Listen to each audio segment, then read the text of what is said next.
வணக்கம் நண்பரே. இன்றைக்கி பார்த்தீங்கன்னா என்னோடய சிசியர் பொள்ளாச்சிலேருந்து வந்திருந்தாங்க. அவங்களுக்கு பார்த்தீங்கன்னா 18ஆம் படி கருப்பணசாமி தீட்சை கேட்டு வந்திருந்தாங்க.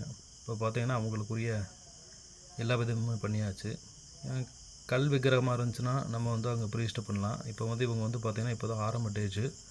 அதனால் முக்கணியான மாம்பழ வாழையில் மாமரத்தில் கீழே இருக்க ஆதார பீடம் செஞ்சு, அதாவது மரத்தில் செஞ்சு, அதுக்கு மேலே பார்த்தீங்கன்னா கருப்பசாமியோட விக்கிரகம் வச்சு, இதில் அஷ்டபந்தன மருந்து சாத்தி, உள்ள கீழே எந்திரங்களை வச்சு, அதுக்கு மேலே அந்த கருப்பசாமி விக்கிரகம் வச்சு அஷ்டபந்தன மருந்தை சாத்தி முறைப்படி தீட்சை கொடுத்து கரெக்டாக எல்லாம் பண்ணியாச்சு. கரெக்டாக போய் வழிபட்டால் 21 நாளில் நம்ம குறி சொல்லலாம். கருப்பணசாமியை வச்சு என்னென்ன வேலை செய்ய முடியுமோ அந்த வேலையெல்லாம் செய்ய முடியும்.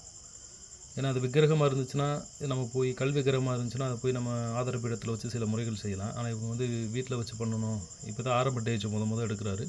அதனால் அவருக்கு பார்த்திங்கன்னா மாம்பழகாயில் உள்ள காடி எடுத்து அதில் எந்திரங்களை வச்சு அதுக்கு மேலே கருப்பன் அவர் ஐயாவோட விக்கிரகத்தை வச்சு அது முறைப்படி என்ன செய்யணுமோ அதை ஃபுல்லாக செஞ்சு பண்ணியாச்சு.